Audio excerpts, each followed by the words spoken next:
Tigrette en train d'aller dans le panier à la chienne. Aujourd'hui par la poste. Un Hmm. trafic doublé par les ventes sur Internet. Par exemple, vous Je voyez, te la dis pour couture celle-là. est extrêmement mal contrefaite puisque vous avez la marque contrefaisante et puis vous avez une autre marque. Donc vous avez deux marques. On voit par ailleurs la qualité extrêmement mauvaise du produit. Donc on voit tout de suite que ce sont des contrefaçons à l'ouverture du colis. La marchandise est saisie. Pour le destinataire, pas de poursuite judiciaire. Ce qui ne dispense pas de rester vigilant.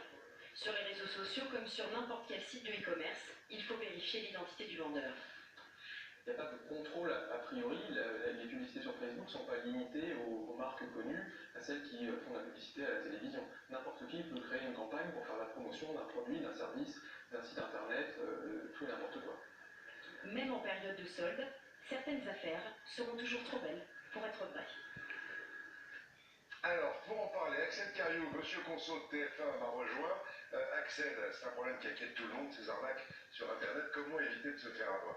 On ne dira jamais assez, méfiez-vous des rabais trop alléchants. Demain, les soldes commencent un peu partout. Vous ne serez pas surpris de trouver en magasin une chemise ou un pantalon à moins 30 ou moins 50%. Si c'est à moins 95%, là, vous allez vous dire que l'article a un petit problème. Et bien sur Internet, c'est la même chose. Un prix trop bas cache souvent une arnaque. Alors, est-ce qu'il y a un moyen de reconnaître un site Internet frauduleux ou pas? Oui, il faut chercher absolument les conditions générales de vente. Si elles sont absentes, c'est très mauvais signe. C'était le cas pour le monsieur qu'on a vu au début du reportage et qui s'est fait avoir. Et quand on les trouve, il faut bien les lire.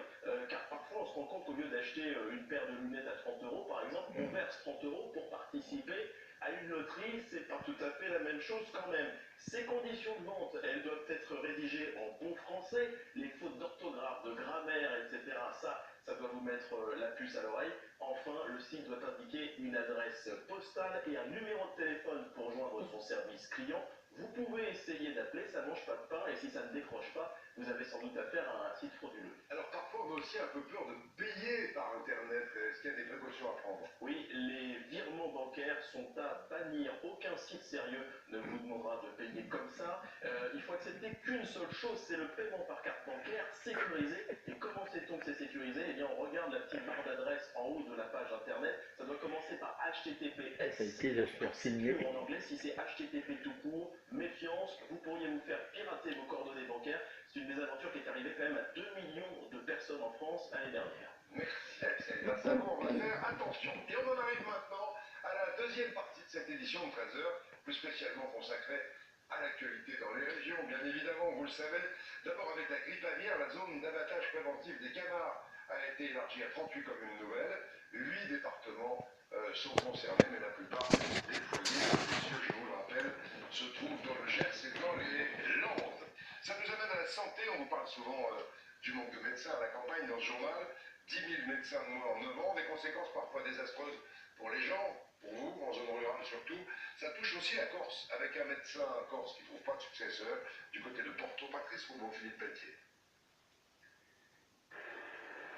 La carte postale est belle, mais sur la région de Porto, le médecin du canton est sur le départ. Seul praticien sur un rayon de 30 km, ici l'activité est saisonnière, avec une charge de travail très importante. Surtout les visites, surtout les kilomètres. C'est surtout d'être tout le temps. C'est ça la pénibilité. Pour un petit bonbon comme ça, il n'y aurait pas le médecin. Qu'est-ce qu'il faut faire? Il faut aller dans les grandes, ou à Ajaccio, ou à Calvi, dans un hôpital. Donc un médecin, c'est quand même important. Voilà, et oui, mon cadre de vie, je suis très attaché, j'ai un bon réseau social, j'adore mes patients. Mais il y a un moment, on ne peut plus tenir pour des raisons personnelles également. Ne plus avoir de docteur, c'est la disparition à moyen terme d'une chaîne médicale fragile. C'est aussi que les infirmières tirent de plus en plus les prescriptions des médecins qui ne vont plus non plus faire les soins à domicile chez les personnes âgées. Les kinés, ça sera le même souci. Donc sur tout un canton, ça sera des déserts médicaux. Sincèrement, il faut s'y faire. C'est très grave et on en est conscient et on fera tous les efforts nécessaires pour convaincre la médecin de venir s'installer sur la commune. Depuis plusieurs mois, la commune a donc